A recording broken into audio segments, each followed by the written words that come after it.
definitely hindi. Happy birthday pa rin. How do you feel?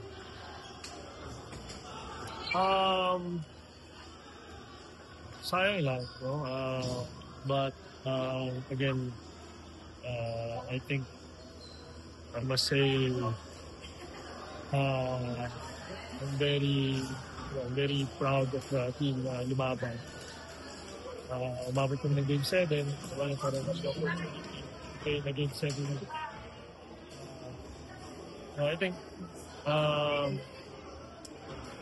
more than that is really the experience of continuous playing in the Game 7. Hopefully in time, siyempre mga bata na yun eh. Hopefully in time, mabunot din at tinig sa Game 7 eh. Hindi pwedeng always na sayang. Hindi pwedeng sayang lang na sayang eh. We have to do something about it. But again, I'm really proud of the players, especially those players who are playing heavy minutes. They're really, nakita naman natin, pagbubo sila, pero Japet, they're still trying and doing their best na. A lot of positives pa rin na nangyari, not only in this game but the whole season. Marami pa rin positive that we can take away from this one and move forward sa team namin. Galing sabi ni Coach Tim, kung manalo sana kayo ng championship, yung shot mo sana yung pinaka-memorable eh. Although that didn't happen, gaano pa rin ka-memorable sa'yo yung ginawa mo last game? Well, it's a memorable sa akin yun, definitely. Because honestly, I don't know what's gonna happen to me for the next few weeks, few months. So, we'll see.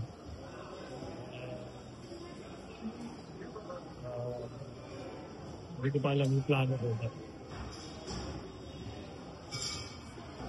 I don't know. Hinting You will hear it from me, definitely, the next few weeks.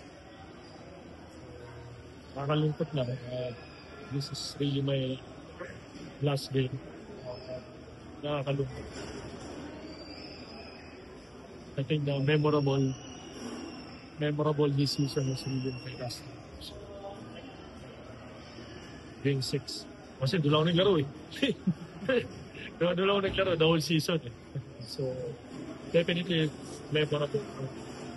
So, yeah. LA, yung man behind you, Chris Ross, sabi niya kanina sa post-game press conference, you really motivated him ng game. This guy, we always talk. We're both competitive and winner. So last game, we did it, and this today, it's just shown that in big games, not necessarily games, but big games. So how it is. I mean, diba? He did what he's supposed to do to carry his team. So, and at least last game I had my chance. Right, brother? You know how I feel about you, bro. Whatever happened, you know how I feel about you. Hey, bro, have a good game. Good luck, buddy. So we always talk. With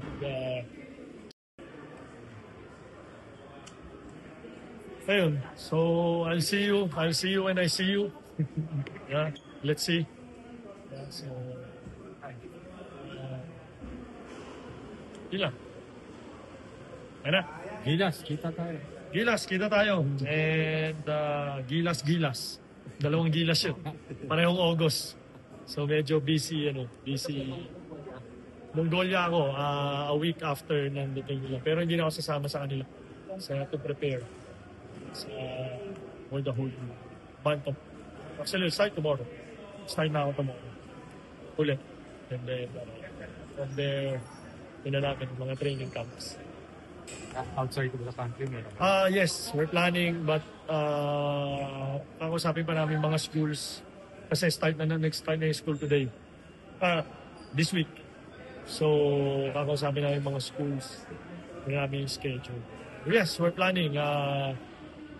nationwide tour weekend para ma-expose yung mga bata, and then anong tawag dito? Out of the country or inviting for pocket tournaments here. We'll see. I'll talk to the SBP about because the players need a lot of exposure, especially this FIBA Asia. FIBA Asia is way different than ASEAN. So we have to see. Also, we see the same kids, or will there be any changes? We'll see. We invited some of the players. Tingin namin possible, but we'll see. But definitely we'll prioritize the players who played for Seattle. Okay. Happy birthday, Thank you, brothers. Thank you. Thank you.